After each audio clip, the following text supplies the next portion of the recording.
Right, good morning, year 10. So, the first thing we're going to do today is we're going to do a recap quiz like normal. So, can you write the numbers 1 to 7 down the side of your page? And we're going to have a go at these questions, which are multiple choice as usual. So, question number 1. Who devised the theory of opposites? Was it Hippocrates, Vesalius, or Galen?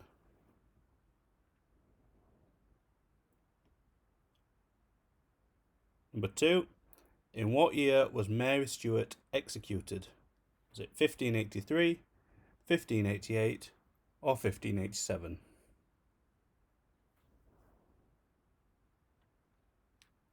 Number 3. What religion was Mary Stuart? Was she Catholic, Protestant, or Jewish?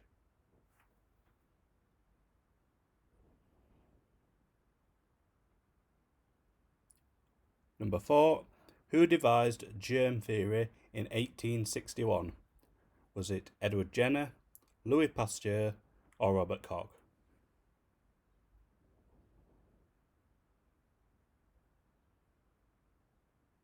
Number 5. Who became the first Chancellor of the Weimar Republic? Was it Friedrich Ebert, Philipp Scheidemann, or Adolf Hitler?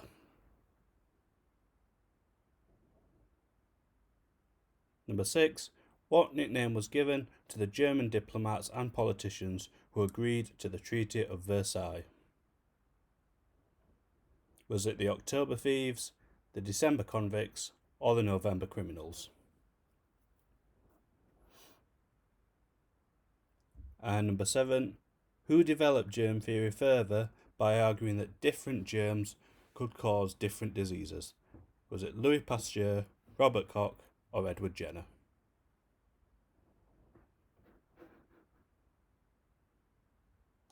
Once you've answered all of those questions, you can go on to the next slide. And I would now like you to get out your green pen, which you should have in school, and mark your answers. If you have got one wrong, be honest and change it with your green pen.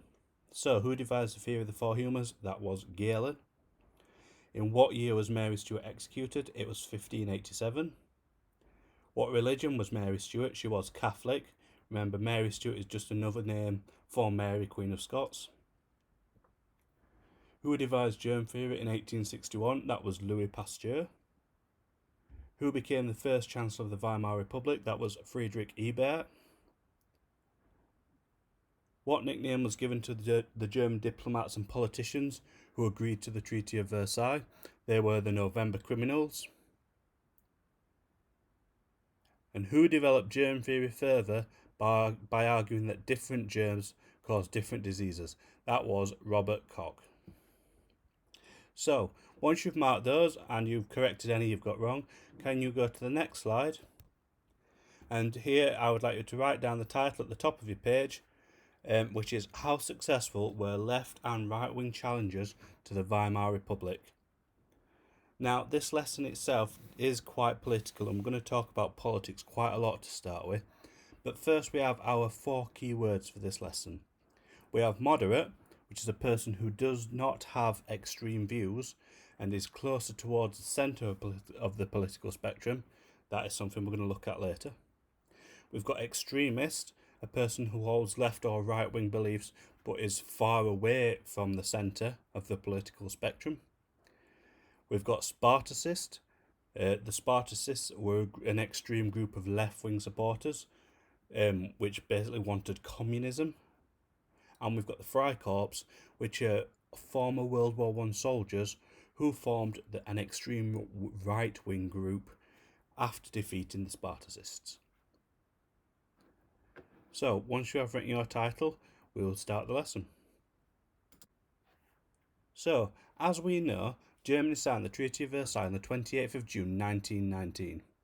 It was despised by the people of Germany because they saw it as too harsh. The Weimar Republic was also unpopular because it was seen as a government of surrender that humiliated the German people when it signed the armistice and the Treaty of Versailles. Some people wanted the Kaiser back. Remember, the Kaiser abdicated after the First World War. He gave up his throne. They wanted him back because he provided a strong, single-minded leadership where weakness in the Weimar Constitution meant that it had to rely on coalition governments and Article 48 to pass laws. Remember, they're the weaknesses of the Constitution, weaknesses that Adolf Hitler later takes advantage of. Remember, the German people want a single-minded, strong leader, and he gives them that. However, before we look at opposition to the Weimar Republic, we need to understand this political spectrum which I mentioned earlier. Specifically, we must understand what is meant by left-wing and right-wing politics. Below, we have the political spectrum and your views on how a country should be run, and how you think a country should be run will decide where you are on this political spectrum. Now, every single person is on this spectrum somewhere. Now, we've got moderate in the middle. They tend to be known as liberals in America, or liberalism here is slightly left-wing. But if you think about it in today's politics, the Labour Party, which is now run by Keir Starmer and used to be run by Jeremy Corbyn, they are left-wing. So they are probably where liberalism is on that diagram. In today's comparison, the Conservatives and Boris Johnson, they are right-wing, and probably obviously where it says conservatism on that diagram. Now, if you go to the extremes, they're moderate parties, but if you go to the extremes, you've got two different sides. The extreme left-wing is communism, and the extreme right-wing is fascism, which the Nazis are fascists. They are a part of fascism. Now, a normal society that is doing all right, is getting by, and what we try and stay to at the minute is somewhere in the centre, sort of. Depending on the government, it might shift towards left-wing, towards right-wing a little bit, but they tend to stay moderate. We don't really have extreme governments nowadays. We certainly don't have extreme fascist governments. However, there are a few communist governments still out there, for example, China and North Korea. In politics, like I said, people either belong on the left wing or the right wing. Now, like I said, everybody is on this spectrum. And when you understand politics a bit better, if you don't really get it now, you will be on there somewhere.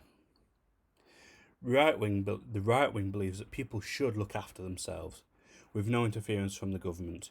So basically, it should be people need to get jobs, need to pay for everything themselves, and survive on their own. The left wing believes that it's the government's job to help people when they need it.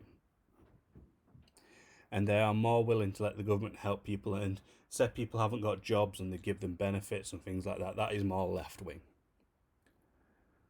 The extreme version of left wing, like I said, is communism, and the extreme version of right wing, like I said, is fascism, including Nazism. You can see there in the boxes the two different things of what they want. So left wing likes to believe that everybody should be equal, everything is shared. There's no class system, so there's no upper, working or middle class. And there's no private property, which means everything is owned by the government, really. So houses and that kind of thing is owned by the government. You can't own your own house in communism. In left-wing socialism and sort of just slightly moderate left-wing, they still kind of allow private property, but they would much rather companies and things like that be owned by the government. The right-wing, however, is more nationalist. It's particularly more patriotic. You think your country is great and it needs to be defended. You need to keep your country great.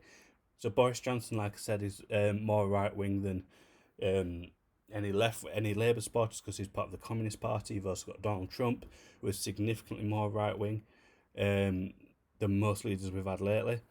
They also think militarism is a good idea. It's important to have a strong army, and that war is good for some things. These tend to be strong and decisive governments. They know what they want and they know how to get it. Whereas left-wing governments tend to be a bit more argumentative. They like debate things and they take time to bring in the changes they want. In a right-wing society, it is the person that is more important rather than everyone together. So it's up to you to look after yourself in a right-wing government, but it is there's more emphasis on you being better as a person rather than in the left-wing government, where it's about making everybody better. And there is a strong sense of traditional family values. So this idea that there is a mum and a dad and they have 2, 3 or 4 children. in Germany at the time, this political spectrum still existed. Now you can see there a little diagram from the Edexcel textbook, and it shows you the main political parties in Germany in the few years after World War One. Now, if you remember, Friedrich Ebert's party, the SPD, was responsible for the creation of the Weimar Republic. And we can see there the SPD is one of the moderate parties. It is the second to the left one. But it is a left-wing party, and it is closer to communism than the others. However, we do have 3 other moderate parties during this time, and all 4 of those moderate parties supported the Weimar Republic. We also got 3 extremist parties there. We've got the KPD, that is the German Communist Party of the time. They hated the Weimar Republic. And on the other side, the right wing, we've also got the DNVP, which did accept the Weimar Republic, but they didn't like it. And we've also got the NSDAP, which comes about a bit later, and we're going to look at in more depth, because that is the Nazi party. The NSDAP, originally called the DAP, becomes the Nazi party, and they are also, like the communists, opposed to the Weimar Republic, although they do want different things. So, what I'm going to ask you to do is use the last few slides. I would like you to summarise in no more than 4 sentences the difference between left and right wing politics. Now, if you need to go back in this video or look at all other slides, pause the video and take your time with it, because it's really important that you understand that, because for the rest of the lesson we're going to constantly refer to left wing and right wing.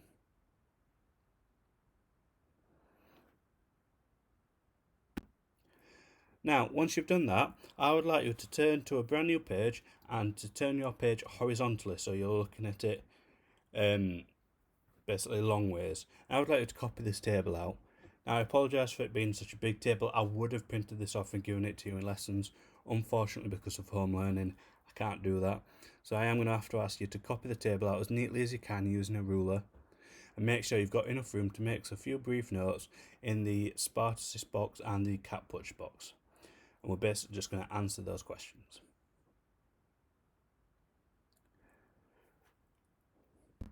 Now, once you've copied that table down, you will find attached to the email I sent this PowerPoint and this link out to you on a Word document, and it has an information sheet on it. And it is an information sheet about 2 uprisings in Germany. We've got the Spartacist uprising, which is a left-wing uprising, and they want to get rid of the Weimar Republic and replace it with a communist government. And we've also got the Freikorps, who lead the Kapp Putsch, which is another uprising. And basically, the Spartacists lead an uprising to overthrow the Weimar Republic. The Freikorps, these ex-soldiers, put this rebellion down, but then they get angry and they start rebelling. So you've got a left-wing uprising first, followed by a right-wing uprising, and both of them fail. Now, what I would like you to do is read the information sheet that's attached to the email that came with this PowerPoint, and I would like you to use it to answer the questions down the side of your table.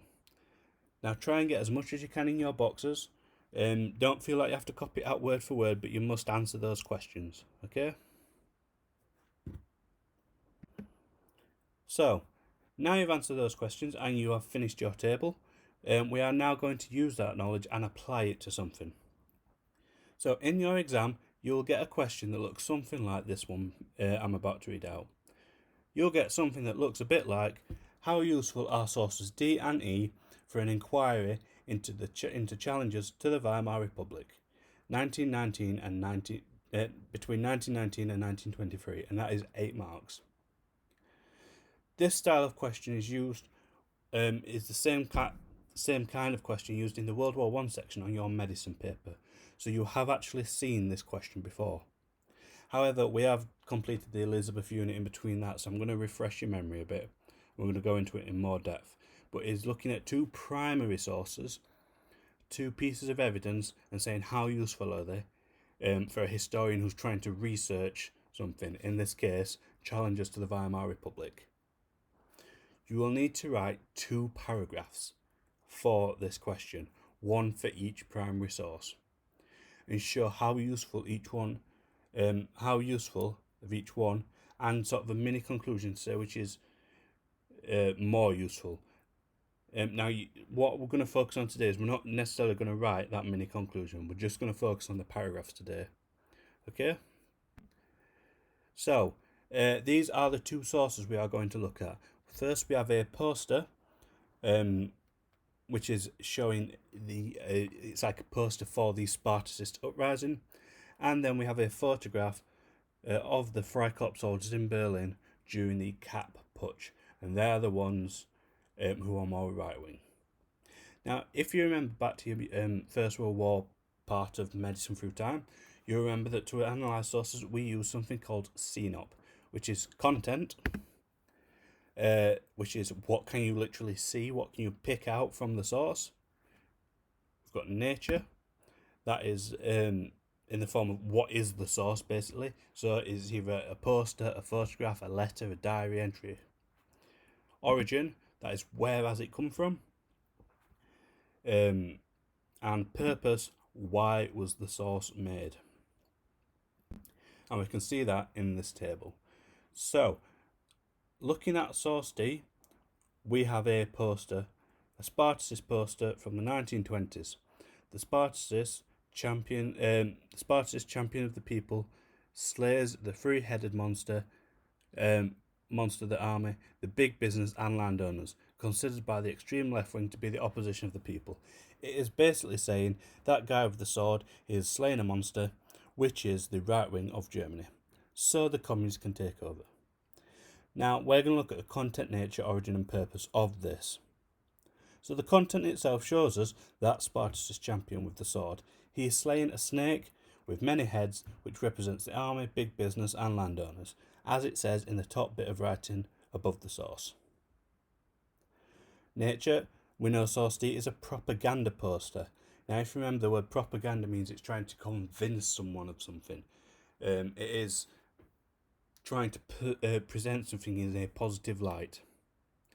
The origin of this source, we know from the top box as well. Source D is from the 1920s, which is after the Spartacist uprising in 1919. And we know the purpose of this source is to persuade people to join the Spartacists against the Weimar Republic. Now, once you know each one of these, the content, the nature, the origin and purpose, you then need to decide how each one shows the source to be useful, using your own knowledge and form it into a paragraph, which is what we're going to look at now. So I have done your first paragraph for you. I have used these things, the content, the nature, the origin and purpose for source D, and written the paragraph for you. Now, this looks like a lot of colour, so just let me explain it before you have a read. So, this is what the paragraph will look like.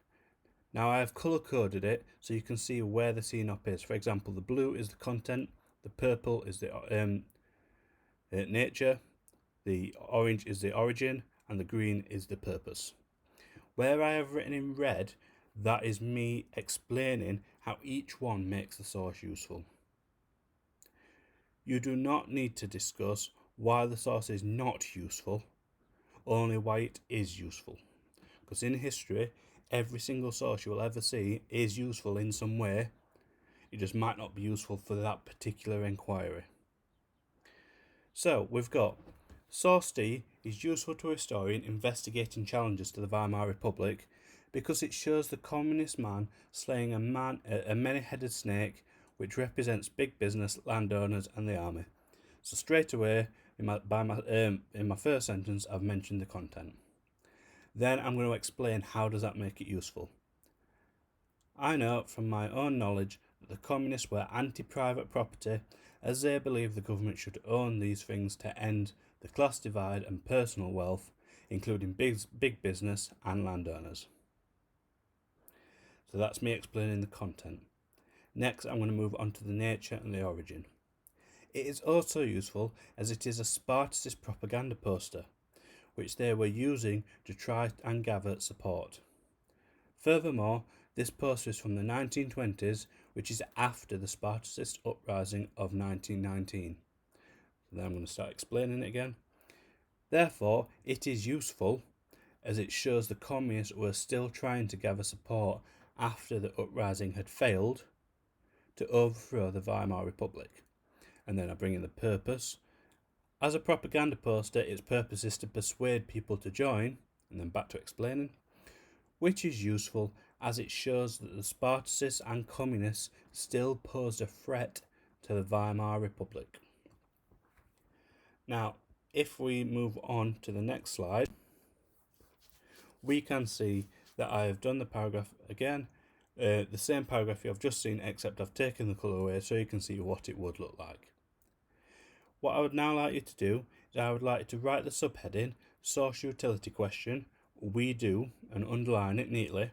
And I know it's a lot, but I would like you to copy out that paragraph as an example so you know what you should be looking for. If you need to pause this video as well, feel free while you do that. Once you have done it, we're then going to look at source E, and you're going to do this one on your own. So, using your CNOP table, you're going to write a paragraph to show, showing how useful source E is for an inquiry into challenges to the Weimar Republic in 1919 to 1923. I've given you some sentence starters there. I've colour coded it the same way I did before, so you've got the content first, explained, you've got the nature and the origin, then you've explained, and then you've got the purpose, which you've also explained. Have a go at doing it yourself. I know this is really hard, but have a go for that photograph. How useful is that photograph for an inquiry into challenges to the Weimar Republic?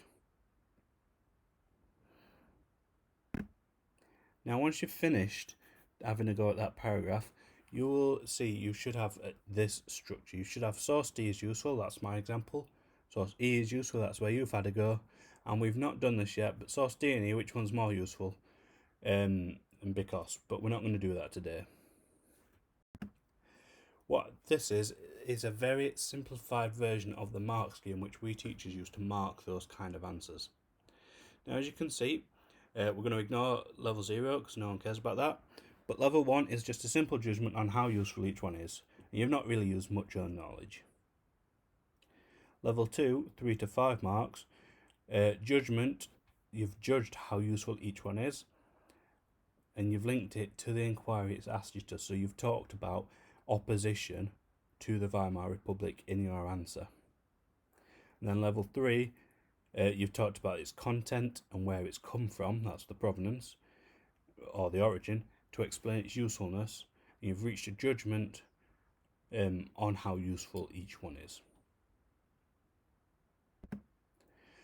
So the last thing I'm going to ask you to do is to copy the continuum at the bottom of the screen. So draw a neat line across with arrows on the end, and at each side write absolute failure or brilliant success. I would like you then to answer the question by marking on your continuum where your opinion is to the question, how successful was the Weimar government in dealing with the two uprisings which threatened Germany's new republic after the First World War? So how successful were those two uprisings, the Spartacist uprising and the Kapp Putsch? It is up to you where you put your opinion, but you must put your opinion down. Do not put your opinion directly in the middle. As historians, we cannot sit on the fence, we must have an opinion.